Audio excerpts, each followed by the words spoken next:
ಎಲ್ರಿಗೂ ನಮಸ್ಕಾರ. ಎಲ್ಲರೂ ಹೆಂಗಿದ್ದೀರಿ? ನಾನು ಕೂಡ ಆರಾಮದೇನ್ರಿ. ಐ ಹೋಪ್ ನೀವೆಲ್ಲರೂ ಕೂಡ ಚೆನ್ನಾಗಿದ್ದೀರಾ ಅಂತ ಭಾವಿಸ್ತೀನಿ. ಇವತ್ತು ನಾನು ಪಾಲಕ್ ಬಾತ್ ಯಾವ ಥರ ಮಾಡೋದಂತೇಳಿ ನಿಮ್ಗೆ ತೋರಿಸ್ಕೊಡಾಕತ್ತೇನ್ರಿ. ಈ ರೆಸಿಪಿ ಅಂತೂ ಬಹಳ ಅಂದ್ರೆ ಬಹಳ ಮಸ್ತ್ ಐತಿ. 5 ನಿಮಿಷನ್ಯಾಗಂದ್ರೆ ಮಾಡ್ಕೋಬಹುದು. ನೀವು ಕೂಡ ಖಂಡಿತ ಟ್ರೈ ಮಾಡಿರಿ. ಇಷ್ಟ ಆಯ್ತಂದ್ರೆ ನಮ್ಮ ಚಾನಲ್ ಸಬ್ಸ್ಕ್ರೈಬ್ ಮಾಡೋದು ಮಾತ್ರ ಮರಿಬೇಡ್ರಿ. ಪ್ಲೀಸ್ ಎಲ್ಲರೂ ಸಪೋರ್ಟ್ ಮಾಡಿ. ಇಲ್ಲಿ ನೋಡ್ರಿ, ನಾನು ಪಾಲಕ್ ಸೊಪ್ಪನ್ನು ತೊಗೊಂಡೇನಿ. ಒಂದು 2-3 ಸಲ ಚೆನ್ನಾಗಿ ತೊಳೆದ್ಬಿಟ್ಟು ಮಿಕ್ಸರ್ ಪಾತ್ರೆಯಲ್ಲಿ ಹಾಕಿ ಇಟ್ಕೊತೀನಿ. ಆಮೇಲೆ ನೋಡ್ರಿ, ಒಂದು 5 ಬೆಳ್ಳುಳ್ಳಿ, ಒಂದು ಸ್ವಲ್ಪ ಹಸಿ ಶುಂಠಿಯನ್ನು ಕೂಡ ತೊಗೊಂಡೇನ್ರಿ.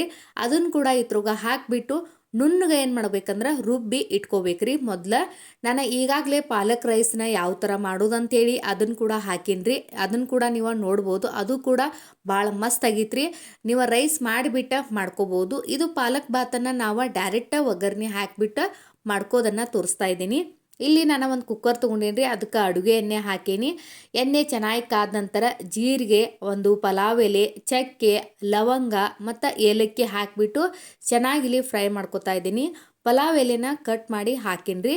ಇದು ಚೆನ್ನಾಗಿ ಫ್ರೈ ಆದ ನಂತರ ಇಲ್ಲಿ ನಿಮ್ಗೆ ಖಾರ ಎಷ್ಟು ಬೇಕಿರಲ್ಲ ಅಷ್ಟು ನೋಡ್ಕೊಂಡು ನಾನು ಹಸಿಮೆಣಸಿನ್ಕಾಯಿ, ಒಂದು ಈರುಳ್ಳಿನ ಉದ್ದುದ್ದಾಗಿನ ಕಟ್ ಮಾಡಿರಿ.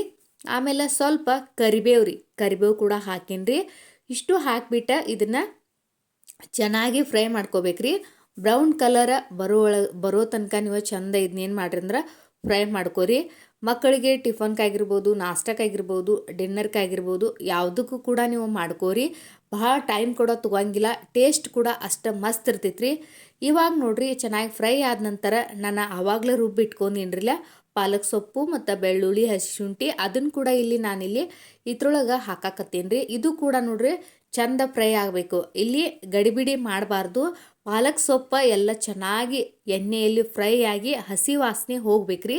ಆಮೇಲೆ ನೋಡ್ರಿ, ಇಲ್ಲಿ ಅಕ್ಕಿನ ನಾನಿಲ್ಲಿ 2 ಕಪ್ ತೊಗೊಂಡೇನಿ. ನಿಮ್ಗೆ ಎಷ್ಟು ಬೇಕಿರಲ್ಲ ಅಷ್ಟು ನೀವು ನೋಡ್ಕೊಂಡು ನಾನು ಅಕ್ಕಿ ಹಾಕ್ರಿ. ಪಾಲಕದ ಏನೋ ರುಬ್ಬಿದು ಹಾಕಿದ್ಲ ಅದು ಚೆನ್ನಾಗಿ ಫ್ರೈ ಆದ ನಂತರ ಹಾಕ್ರಿ. ಇಲ್ಲಿ ಸ್ವಲ್ಪ ವಿಡಿಯೋ ಸ್ಕಿಪ್ ಆಗಿತ್ರಿ. ಅಕ್ಕಿ ನೋಡ್ರಿ ಎಲ್ಲ ಚಂದ ಫ್ರೈ ಆಗ್ಬೇಕು ಎಣ್ಣೆಯಲ್ಲಿ, ಅಂದಾಗನ ಟೇಸ್ಟ್ ಮಸ್ತ್ ಬರ್ತೈತ್ರಿ.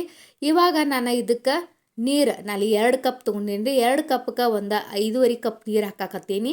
ನೀವು ಎಷ್ಟು ಬೇಕಿರಲ್ಲ ಅಷ್ಟು ನೋಡಿ ಹಾಕಬೇಕು. ಇಷ್ಟು ಹಾಕಿದ ನಂತರ ಇದನ್ನ ಚಂದ ಏನು ಮಾಡಬೇಕು, ಒಮ್ಮೆ ಮಿಕ್ಸ್ ಮಾಡಬೇಕು. ಯಾಕಂದ್ರೆ ಎಲ್ಲ ಇಲ್ಲಿ ಸೊಪ್ಪು ಮತ್ತು ಮಸಾಲೆ ಎಲ್ಲ ತಳದಾಗ ಕೂತಿರ್ತೈತಿ. ಚೆನ್ನಾಗಿ ಮಿಕ್ಸ್ ಮಾಡಿಬಿಟ್ಟು ಕೊನೆಯದಾಗಿ ನೋಡ್ರಿ, ರುಚಿಗೆ ತಕ್ಕಷ್ಟು ಉಪ್ಪನ್ನು ಹಾಕಾಕತ್ತೀನಿ. ಇಲ್ಲಿ ನಿಮ್ಗೆ ಉದುರು ಬೇಕಾದ್ರೆ ನೀವು ನೀರು ಕಮ್ಮಿ ಹಾಕೋಬೋದು. ಅಕ್ಕಿ ಬೇರೆ ಬೇರೆ ಇರ್ತಾವ್ರಿ, ಅದಕ್ಕೆ ನೋಡ್ಕೊಂಡು ತಕ್ಕಂಗೆ ನೀವು ನೀರು ಹಾಕ್ರಿ. ಚೆನ್ನಾಗಿ ಮಿಕ್ಸ್ ಮಾಡಿ ನೀವು ಕುಕ್ಕರ್ದ ಕ್ಯಾಪ್ ಹಾಕಿ ಒಂದು 3 ವಿಶಿಲನ್ನು ಕೂಗಿಸ್ಬೇಕು. ನೋಡ್ರಿ ಎಷ್ಟು ಚಂದ ರೆಡಿ ಆಗೈತಿ. ಭಾಳ ಮಸ್ತ್ ಇರ್ತೈತ್ರಿ. ನೀವು ಕೂಡ ಟ್ರೈ ಮಾಡಿರಿ.